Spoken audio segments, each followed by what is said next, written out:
Hello students, welcome to this study where we focus on the Reformation in England and also certain aspects connected with this in the reign of King Henry VIII. We have already seen certain elements regarding Reformation in Europe, the role of Martin Luther, the conflict with the Pope and the Catholic Church, and separation from the Catholic Church to form a new brand of Christianity identified as the Protestantism. Let's see how this wave of Reformation came over to England. Reformation or a change in the church is not something that just sprung up in the 15th century. ഇംഗ്ലണ്ടിൽ 12ാം നൂറ്റാണ്ട് മുതൽ ചേർച്ചിലെ ചേഞ്ചസിന് വേണ്ടിയുള്ള ശ്രമങ്ങൾ നടക്കുന്നുണ്ട്. You remember perhaps the story of king Henry II and his fight with Thomas Beckett. Then we had the Lollards, the humanist scholars, people like Sir Thomas More, who wanted to bring in a change in the church. But when it came to the time of King Henry VIII, in the backdrop you have a division in Europe, the entire Europe, on the issue of papacy and Reformation. Martin ലൂതറിന്റെ reformation യൂറോപ്പിലെ പല രാജ്യങ്ങളും പല പ്രഭുക്കന്മാരും ഭരണാധികാരികളും അതിനെ support ചെയ്യുന്നവരുണ്ടായിരുന്നു. അപ്പോൾ ഒരു ഭാഗത്ത് പോപ്പിനെ അനുകൂലിക്കുന്നവർ, മറുഭാഗത്ത് പോപ്പിനെ എതിർക്കുന്നവർ, അങ്ങനെ യൂറോപ്പിലെല്ലാം ഈ റെഫർമേഷൻ ആരംഭിച്ചു. ഇംഗ്ലണ്ടിൽ ഈ റെഫർമേഷൻ വരുന്നത് കിങ് ഹെൻറി VIII സമയമാണ്. England was ripe for reformation because the people wanted a change. പ്രത്യേകിച്ചും ഓക്സ്ഫോർഡ്, കേംബ്രിഡ്ജ് സ്കോളേഴ്സ് അവരെല്ലാം ചേർച്ചിലൊരു ചേഞ്ച് വേണമെന്ന് ആഗ്രഹിച്ച് അതിന് പറ്റുന്നതൊക്കെ ചെയ്യുന്നവരായിരുന്നു. സോ അവരെല്ലാം ശ്രമിക്കുന്നത് ചേഞ്ച് വിതിൻ ദ ചേർച്ച്, ചേർച്ചിനകത്ത് നിന്നുകൊണ്ട് തന്നെ ചേർച്ചിനെ ഒന്ന് പ്യൂരിഫൈ ചെയ്യുക. പക്ഷെ അതൊന്നും ഒത്തിരി സക്സസ്ഫുൾ ആകാത്തത് കൊണ്ടാണ് റെഫർമേഷൻ ഇംഗ്ലണ്ടിലേക്കും വന്നത്.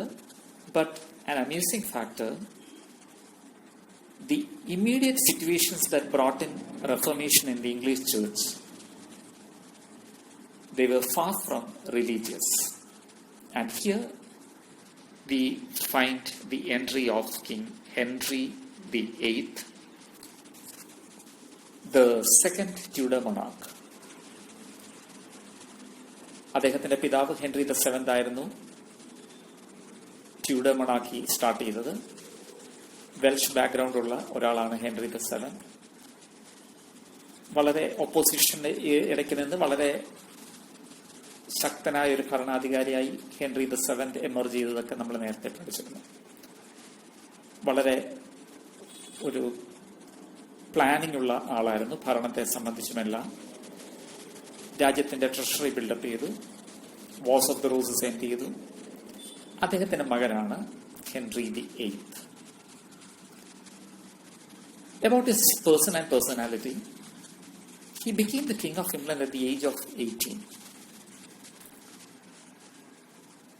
And that was in 1509. 1547 വരെ അദ്ദേഹം ഇംഗ്ലണ്ടിലെ ഭരണാധികാരിയാണ്. You may pause this video for a moment and go to page 154, where we find the portrayal of Henry VIII as a very charming young man. മറ്റുള്ളവരെ സ്വാധീനിക്കുന്ന വിധത്തിലുള്ള ഒരു പേഴ്സണാലിറ്റിയായിരുന്നു. അദ്ദേഹത്തിന്റെ പിതാവ് രാജ്യം വളരെ സ്ട്രോങ് ആക്കി, സെക്യൂർ ആക്കി. സോ ഹെൻറി VIII ഒരു നല്ല സമയമാണ് അദ്ദേഹത്തിന്റെ യൗവനം. And he was an academician. He favored learning and scholars. അദ്ദേഹത്തിന്റെ വലിയൊരു പ്രത്യേകത, പിന്നീട് ചരിത്രത്തിൽ ഇത് സ്വാധീനിക്കുന്നത് നമ്മൾ കാണുന്നു, കാത്തലിക് ചേർച്ചിലെ ചില പ്രാക്ടീസസിനോട് അദ്ദേഹത്തിന് എതിർപ്പായിരുന്നു. പ്രത്യേകിച്ചും ഈ മങ്സ്, ഈ സന്യാസ സമൂഹങ്ങൾ, മൊണാസ്ട്രികളെ കുറിച്ചൊക്കെ നമ്മൾ കണ്ടാണ്. അതുപോലെ ഇമേജ് ആൻഡ് റെലിക് വർഷിപ്പ്, ദേവാലയങ്ങളിൽ രൂപങ്ങൾ വെക്കുന്നതിനോട്, അതിനെ പൂജ നടത്തുന്നതിനോട് ഒരു ആരാധന ഭാവത്തോടെ അത് കാണുന്നത് അദ്ദേഹത്തിന് എതിർപ്പായിരുന്നു. അതുപോലെ റെലിക്സ്, എന്തെങ്കിലും തിരിശേഷിപ്പുകൾ, നേരത്തെ ജീവിച്ചിരുന്ന വിശുദ്ധരായ ആൾക്കാരുടെ വസ്ത്രമോ അവരുടെ അസ്ഥിയുടെ അംശങ്ങളോ ഇതുപോലുള്ള കാര്യങ്ങളൊക്കെ ഏകദേശം ഒരു ആരാധനാ വിധേയമാക്കുന്നത് ഹെൻറി VIII എതിർപ്പായിരുന്നു. And he encouraged the study of the Bible. ഒരു അക്കാഡമിക് ബെൻഡ് നേരത്തെ പറഞ്ഞല്ലോ. He was not frugal like his father. ഇത് പല വീടുകളിലും കാണുന്ന ഒരു കാര്യമാണ്. വീട്ടിലെ സിറ്റുവേഷൻ വളരെ ബുദ്ധിമുട്ടുള്ളപ്പോൾ വീട്ടിലെ ഫാദർ വളരെ കഷ്ടപ്പെട്ട് ശരിക്കും ഞെരുങ്ങി വളരെ പിശുക്കിയൊക്കെ നല്ല വീട്ടിലെ സിറ്റുവേഷൻ സെക്യൂർ ആക്കുന്നു. എന്നാൽ അത് കഴിഞ്ഞ് വരുന്ന, പ്രത്യേകിച്ച് ഇമ്മീഡിയറ്റ് ആയിട്ട് വരുന്ന തലമുറ, അവര് നോക്കുമ്പോൾ അവർക്ക് കുറച്ചുകൂടെ ലക്ഷറി ആകാം, കാരണം വീട്ടിലെ സിറ്റുവേഷനൊക്കെ സെക്യൂർ ആണ്. അതുകൊണ്ട് പിതാവ് ആ സമയത്തും ചിലപ്പോൾ പഴയ സ്വഭാവം കാണിക്കും. പക്ഷെ മക്കള് അങ്ങനെ ആയിരിക്കും, കുറച്ചുകൂടെ അടിച്ചു പൊളിച്ച് ജീവിക്കുന്നവരായിരിക്കും. ഹെൻറി VIII നമ്മളിത് കാണുന്നു. Henry VII was very frugal because he had to build up the treasury. He was not able to depend much upon the parliament. ഇങ്ങനെയുള്ള പ്രശ്നങ്ങളൊക്കെ ഉണ്ടായിരുന്നു. But Henry VIII, he was a person who enjoyed life. And another thing, he was both diplomat and a despot. വളരെ diplomatic ആയിട്ട് തീരുമാനങ്ങൾ എടുക്കാൻ, നടപ്പിലാക്കാൻ കഴിവുണ്ടായിരുന്നു. മറ്റുള്ളവരെ സ്വാധീനിക്കാനൊക്കെ സാധിക്കുമായിരുന്നു. എന്നാൽ ഈ rule with an iron hand, ഏകദാണ്ട് ഒരു ഏകാധിപതിയായിട്ട് പഠിച്ചു. ഇത് റോയൽ ട്രഷറി ബിൽഡപ്പ് ചെയ്യാനായിട്ട് അദ്ദേഹത്തിന്റെ ഈ നിലപാടുകൾ വളരെ സഹായകരമായിരുന്നു. Now we see Henry VIII and his role in the Reformation. ഹെൻറിയുടെ കാലഘട്ടം we can divide that into two. റിലീജിയനുമായിട്ട് ബന്ധപ്പെടുമ്പോൾ the time when he was a very devout Catholic, then the time when he was against the faith, the anti papal period. Martin ലൂതറിന്റെ claims വളരെ ശക്തമായിട്ട് ജർമ്മനിയിലും മറ്റ് European രാജ്യങ്ങളിലും വന്നപ്പോൾ, as I mentioned, കുറെ സ്ഥലങ്ങളിൽ പോപ്പിനെ സപ്പോർട്ട് ചെയ്യുന്ന രാജാക്കന്മാരുണ്ട്. Henry was one of them. Henry VIII was a person who supported the pope. So he wrote a treatise, ഒരു article defending the pope and the Catholic faith. Pleased with this, the then Pope Leo X gave him a title, Defender of the Faith. Pope Catholic ഫെയ്ത്തിനെ support ചെയ്യാൻ കൊടുത്ത ഒരു ടൈറ്റിലാണെങ്കിലും, Catholic ഫെയ്ത്തിനെ support ചെയ്യുന്നത് കൊണ്ട് കിട്ടിയ ഒരു ടൈറ്റിലാണെങ്കിലും, ഇന്നും ഇംഗ്ലീഷ് മൊണാർക്സ് അവരുടെ ടൈറ്റിൽസിൽ ഒന്നായിട്ട് ഇത് വെക്കാറുണ്ട്, ഡിഫൻഡേഴ്സ് ഓഫ് ദ ഫെയ്ത്ത്. എന്നാൽ ഇംഗ്ലണ്ടിൽ റിഫോർമേഷൻ വന്നത് എങ്ങനെയാണ്? നേരത്തെ പറഞ്ഞാൽ it is not religious, it is not political. രാജാവിന്റെ മാട്രിമോണിയൽ പ്രശ്നങ്ങളാണ്. ഇവിടെയും നിങ്ങളൊന്ന് പോസ് ചെയ്യാം. Can go to page 138 of the text. അവിടെ ഹെൻറി VII കാര്യം പറയുന്നുണ്ട്. ഹെൻറി VII മൂത്ത മകൻ Prince Arthur, he married Catherine of Aragon, a princess from Spain. എന്നാൽ ആർതർ മരിച്ചു. അപ്പോൾ കാതറിൻ വളരെ യൗവനത്തിൽ തന്നെ വിധവയായതുകൊണ്ട് തിരിച്ച് കാതറിന്റെ വീട്ടിലേക്ക് വിടാനുള്ള ആണ് സാധാരണഗതി ചെയ്യുക. പക്ഷെ പോയാൽ കാതറിൻ കൊണ്ടുവന്ന് ഡൗറിയൊക്കെ തിരിച്ചു കൊടുക്കണം. അതുകൊണ്ട് ഹെൻറി VII ഒരു കാര്യം ചെയ്തു. രണ്ടാമത്തെ മകൻ, ഇപ്പോൾ നമ്മൾ ഹെൻറി VIII ആയിട്ട് കാണുന്നയാൾ, അദ്ദേഹത്തെ കൊണ്ട് ഈ പെൺകുട്ടിയെ വിവാഹം കഴിപ്പിച്ചു. Catherine of Aragon got remarried to Henry VIII. Henry, the son of Henry VII, who later became Henry VIII. ഈ വിവാഹത്തില് അവർക്ക് കുഞ്ഞുങ്ങളുണ്ടായെങ്കിലും അവരെ മിക്കവാറും എല്ലാവരും തന്നെ they died in infancy, except one person, one girl. Her name is Mary. ഈ പേര് ഓർത്തിരിക്കുക. Mary, the only surviving child, a girl child of Henry VIII and Catherine of Aragon. Henry VIII കാതറിനോടുള്ള താല്പര്യം കുറയുന്നു. ആദ്യം തന്നെ ഇതൊരു നിർബന്ധിത വിവാഹം ആയിരുന്നതിന്റെ സിറ്റുവേഷൻസ് കാണുമായിരിക്കും. And he was infatuated with Anne Boleyn. കാതറിന്റെ ഒരു അറ്റൻഡന്റ് ആണ്, the maid of honour of Catherine. അപ്പോൾ ഹെൻറി ചിന്തിക്കുന്നു, ഹി വിൽ ഡിവോഴ്സ് കാതറിൻ. അപ്പൊ കാതറിനെ ഡിവോഴ്സ് ചെയ്യാൻ ന്യായമായ ഒരു കാര്യമാണോ? അപ്പൊ ഹെൻറി ഒരു കാരണം കണ്ടുപിടിച്ചു. ഹെൻറിക്ക് ഭയങ്കര കുറ്റബോധം. Because in his marriage with Catherine, Henry ശരിക്കും ഇൻസെസ്റ്റ് ആണ് ചെയ്തത്. ഇൻസെസ്റ്റ് എന്ന് പറയുന്നത് ഫാമിലിക്കകത്ത് തന്നെയുള്ള ഒരു സെക്ഷൽ റിലേഷൻ. അത് ഒരു ടബുവാണ്, ഒരു സിന്നായിട്ടാണ് ചേർച്ചും കണക്കാക്കുന്നത്. കാരണം ഹെൻറി കല്യാണം കഴിച്ചിരിക്കുന്ന ആരെ? തന്റെ ചേട്ടന്റെ ഭാര്യ. ചേട്ടന്റെ ഭാര്യ എന്ന് പറയുമ്പോൾ തന്റെ ഫാമിലിയിലുള്ള ഒരാളാണ്. അപ്പൊ കാതറിനെ ഞാൻ കല്യാണം കഴിച്ചത് തെറ്റായിപ്പോയി, അതുകൊണ്ട് ഐ വോണ്ട് ടു ഡിവോഴ്സ്. ആ സമയത്ത് പോപ്പ് ആയിരിക്കുന്നത് it is pope Clement the seventh. നമ്മൾ നേരത്തെ പോപ്പ് ലിയോ ദ 10th കണ്ടു. ഈ രണ്ട് പോപ്പുമാരും റെനൈസൻസിൽ പറഞ്ഞല്ലോ, മെഡിച്ചി ഫാമിലി, ഇറ്റലിയിലെ ഫ്ലോറൻസിലെ മെഡിച്ചി ഫാമിലി, അതിൽ നിന്ന് വന്ന പോപ്സ് ആണ്. Pope Clement the 7th did not allow this divorce. ഒന്ന്, ഡിവോഴ്സ് എന്നുള്ളത് ചേർച്ചിന്റെ അംഗീകാരം കൊടുക്കാൻ ബുദ്ധിമുട്ടുള്ള കാര്യമാണ്. പ്രത്യേകിച്ച് ഇങ്ങനെ ഒരു കാരണം പറഞ്ഞാൽ ഡിവോഴ്സ് കൊടുക്കില്ല. പക്ഷെ ആ റിലീജിയസ് സിറ്റുവേഷൻ മാത്രമല്ല ഡിവോഴ്സ് കൊടുക്കാത്തത്. യൂറോപ്പിലെ ചില രാജാക്കന്മാർ പോപ്പിനെ സപ്പോർട്ട് ചെയ്യുന്നു എന്നൊക്കെ പറഞ്ഞല്ലോ, കാത്തലിക് ചേർച്ചിനെ. അപ്പൊ ഈ സമയത്ത് പോപ്പിന് അത് വളരെ ഇമ്പോർട്ടന്റ് ആണ്, ആരൊക്കെ തന്നെ സപ്പോർട്ട് ചെയ്യുന്നു എന്നുള്ളത്. If the pope permits this divorce, the king of Spain, അതായത് Charles the 5th will become his enemy. Because Charles ഈ ക്വീനിന്റെ, കാതറിന്റെ നെവ്യൂ ആണ്. Catherine was from Spain. So the Pope did not permit sanction this divorce. അപ്പൊ രാജാവ് എന്ത് ചെയ്തു? With the sanction of the parliament and the church heads of England, അവരെല്ലാം Henry VIII appoint ചെയ്തവരാണ്. He divorces Catherine and marries Anne Boleyn. And the king summons the parliament. നമ്മളിപ്പോൾ ഈ നിയമസഭ parliament സമ്മേളനങ്ങൾ വിളിച്ചു കൂട്ടുന്നത് പോലെയാണ് ആ കാലത്ത്. പക്ഷെ ഇപ്പോഴത്തെ പോലെ ഒരു 5 വർഷത്തെ ഒരു പാർലമെന്റ് ഗ്രൂപ്പ് ഉണ്ടാകുകയില്ല. രാജാവിന് ഇഷ്ടമുള്ള ഒരാൾക്കാരെ പാർലമെന്റായിട്ട് നിയോഗിക്കുന്നു, രാജാവ് അവരെ വിളിച്ചു കൂട്ടുന്നു. അത് ചിലപ്പോൾ കുറെ വർഷങ്ങൾ അവര് ആ വിധത്തിലുണ്ടാവും. പല പ്രാവശ്യം അവർ മീറ്റ് ചെയ്യും. അപ്പൊ ഈ പാർലമെന്റ് 1529 to 1536 അവര് മീറ്റ് ചെയ്യുമായിരുന്നു പല പ്രാവശ്യം. They were called the Reformation Parliament because റെഫോർമേഷനുമായിട്ട് ബന്ധമുള്ളതാണ്. അപ്പോഴത്തേക്ക് ചേർച്ചിൽ നിന്ന്, കാത്തലിക് ചേർച്ചിൽ നിന്ന്, പോപ്പിൽ നിന്ന് ഇംഗ്ലണ്ട് ഡിറ്റാച്ച്ഡ് ആവുകയാണ്. ഇംഗ്ലണ്ടിലെ ചേർച്ച് മാറുകയാണ്. On page 152 you have the details.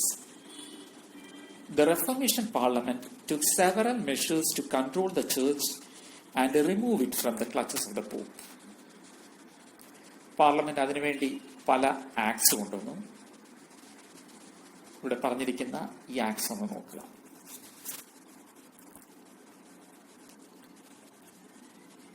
Act of succession parliament കൊണ്ടുവന്ന ഒരു റൂളാണ്.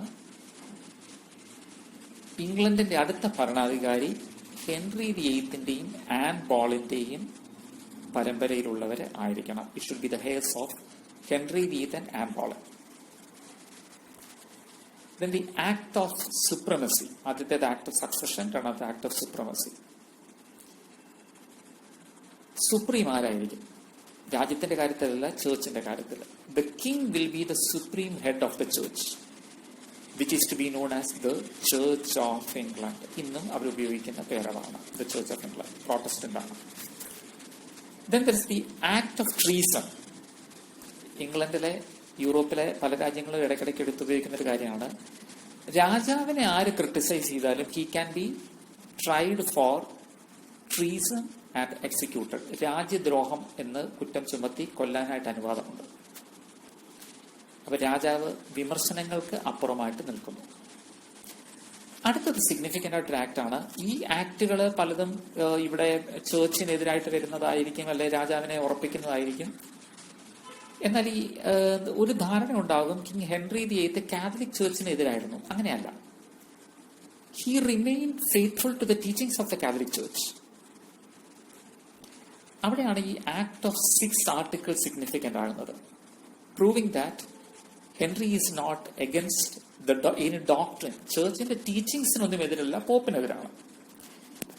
ഈ ആക്ട് ഓഫ് 6 ആർട്ടിക്കിൾസ് പറയുന്നത് it is a crime to deny any of the 6 articles of the Catholic church. Catholic ചേർച്ചിന്റെ അടിസ്ഥാന പ്രമാണങ്ങളായിട്ട് 6 കാര്യങ്ങൾ അന്ന് എസ്റ്റാബ്ലിഷ് ചെയ്തിരുന്നു. പല ആർട്ടിക്കിൾസ് ഉണ്ട്, അതിലെ 6 കാര്യങ്ങളാണ് ഇവിടെ പറയുന്നത്. അതിനെതിരായിട്ട് നിൽക്കുന്നത് ഒരു ക്രൈമാണ്. അപ്പം പോപ്പിന്റെ കീഴിൽ നിന്ന് മാറിയെങ്കിലും ചേർച്ചിനോട് അദ്ദേഹം ഫെയ്ത്ത്ഫുൾ ആയിട്ട് തന്നെ നിൽക്കുന്നു. അപ്പൊ ഇവിടെ ഇംഗ്ലണ്ടില് ശരിക്കും മാർട്ടിൻ ലൂതറിന്റെ പ്രോട്ടസ്റ്റാന്റിസം അല്ല ആ സമയത്ത് വന്നത്. കാത്തലിക് ചേർച്ചിന്റെ ഒരു ഇംഗ്ലീഷ് വേർഷൻ, പോപ്പിന് കീഴിലല്ലാത്ത ഒരു കാത്തലിക് ചേർച്ച്, ഏകദേശം ആ വിധത്തിലാണ്. എന്നാൽ ഹെൻറിയുടെ പല ചിന്താഗതികളും അതിനെ സ്വാധീനിക്കുന്നത് നമ്മൾ നേരത്തെ കണ്ടല്ലോ. റെലിക്സിനോടും ഇമേജസിനോടും ഒക്കെയുള്ള അദ്ദേഹത്തിന്റെ അതൃപ്തിയുണ്ട്. അതെല്ലാം ഈ പുതിയ ചേർച്ചിൽ പിന്നീട് റിഫ്ലക്ട് ചെയ്യുന്നുണ്ട്. Now about Henry's approach to religion. മേളിൽ പറഞ്ഞ പോയിന്റുമായിട്ട് റിഫോർമേഷനുമായിട്ട് കണക്ട് ചെയ്യുന്നതാണ്. Henry is a faithful Catholic, or he was a faithful Catholic, and he opposed the waves of Reformation. Later he turned against the church. അത് കാതറിനെ divorce ചെയ്യുന്ന ഇഷ്യൂലാണ്. And ചേർച്ചിന്റെ എസ്റ്റാബ്ലിഷ്മെന്റിന് വേണ്ടിയാണ് he calls up the reformation parliament. He took measures for the prosecution of clergymen who were against his wishes. രാജാവിനെതിരെ നിൽക്കുന്ന പുരോഹിതന്മാരെ കുറ്റം ചുമത്തുക, ശിക്ഷിക്കുക. രാജാവിനെതിരെ നിൽക്കുമ്പോൾ അവിടെ പ്രധാനമായി ഒരു പോയിന്റ് ഉണ്ട്. There was a person named Wolsey, cardinal Thomas Wolsey. Wolsey രാജാവിനെതിരായിട്ട് നിന്ന ഒരാളാണ്. വൂൾസയെ അനുകൂലിക്കുന്ന ക്ലർജിമനെ ശിക്ഷിക്കാനുള്ള നടപടികൾ അദ്ദേഹം എടുത്തു. അതുപോലെ നമ്മൾ സൂചിപ്പിച്ചല്ലോ, ഇദ്ദേഹത്തിന് മങ്സിനോടൊക്കെയുള്ള വിരോധം. അതുകൊണ്ട് മനാസ്ട്രികൾ നശിപ്പിക്കുവാനായിട്ട് അദ്ദേഹം ഒരു ശ്രമം നടത്തി.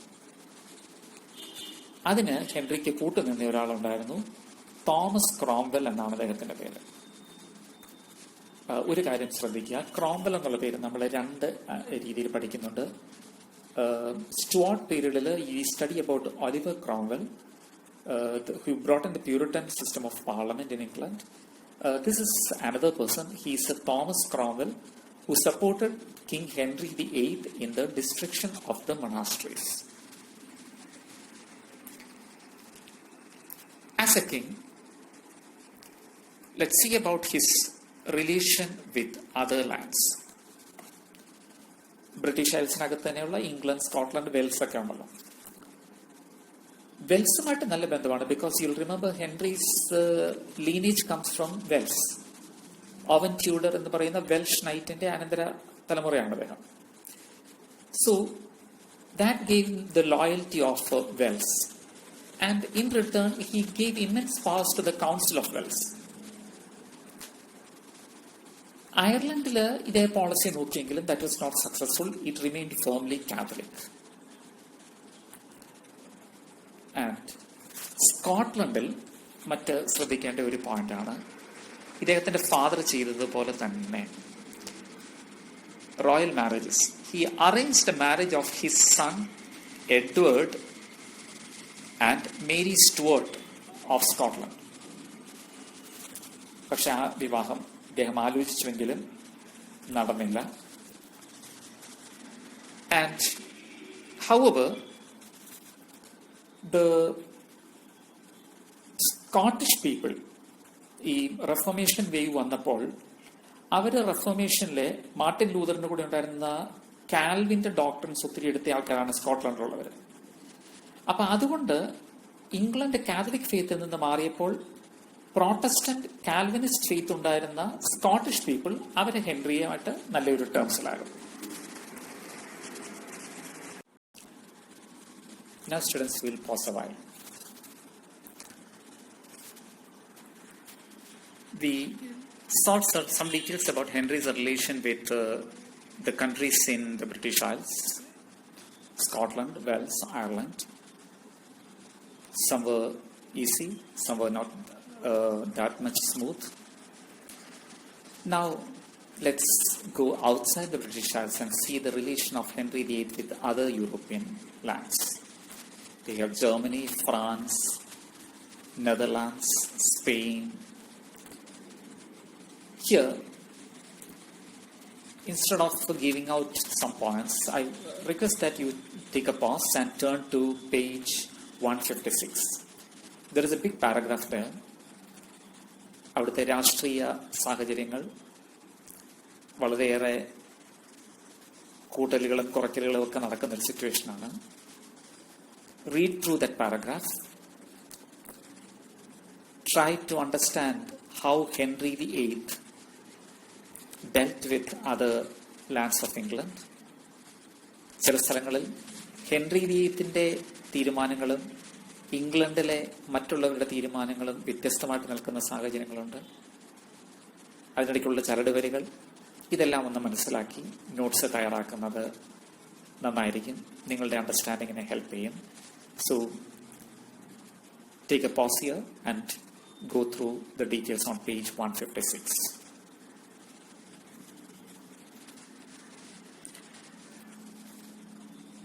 The last point for this section, that's about Henry's interest in the Navy. England ഒരു ഐലൻഡാണ്. ഇംഗ്ലണ്ട് ഭരിച്ച പല രാജാക്കന്മാർക്കും ഒരു നല്ല നേവൽ പവർ ബിൽഡപ്പ് ചെയ്യാൻ സാധിച്ചിട്ടുണ്ട്. പ്രത്യേകിച്ചും ഹെൻറിയുടെ father, the first Tudor king Henry VII, അദ്ദേഹം പവർഫുൾ ആയിട്ടുള്ള നേവിയെ കൊണ്ടുവന്നു. സോൾജേഴ്സിനെ, സെയിലേഴ്സിനെ ഒന്നിച്ചു കൊണ്ടുപോകുന്നതായിരുന്നു ഹെൻറി VIII ഒരു രീതി. The efficient sailors of England were transformed to become militant soldiers. പ്രത്യേകിച്ചും ഇംഗ്ലണ്ട് ക്രമേണ ഒരു കൊളോണിയൽ പവർ ആകുവാൻ ഇത് സഹായകരമായി. ആൻഡ് രസകരമായ ഒരു കാര്യം ഇന്ന് അവസാനത്തേക്ക് പറയുന്നു. It's about the word portholes. ഇന്നും നമ്മളൊരു കപ്പൽ കാണുകയാണെങ്കിൽ അതിൻ്റെ സൈഡിൽ ചെറിയ വട്ടത്തിലുള്ള ജനലുകൾ കാണാം. ഇന്ന് അത് കപ്പലിൻ്റെ പല ഡെക്കിലുള്ളവർക്ക് പുറത്തേക്ക് കാണാനൊക്കെ സഹായകരമാണ്. പക്ഷേ ഈ സംവിധാനം ഇംഗ്ലണ്ടിൽ കൊണ്ടുവന്നത് ഈ രാജാവാണ്. അത് കാഴ്ചയ്ക്ക് വേണ്ടിയല്ല, കപ്പലിനകത്ത് നിന്നുകൊണ്ട് പുറത്തുള്ള ശത്രുക്കൾക്ക് നേരെ വെടിയുതിർത്താൻ സഹായകരമായ ഒരു സംവിധാനമായിരുന്നു. മറഞ്ഞിരുന്നു കൊണ്ടുള്ള ഒരു അറ്റാക്കിന് പറ്റിയൊരു കാര്യമായിരുന്നു. സോ പ്രത്യേകിച്ച് ഒരു പോർട്ടിൽ കപ്പൽ വന്ന് നിൽക്കുമ്പോൾ പുറത്തുനിന്ന് ആരെങ്കിലും അറ്റാക്ക് ചെയ്യാൻ വന്നാൽ ഈ ഒരു സംവിധാനം ഉപയോഗിക്കുന്നതാണ്. That's called the portholes.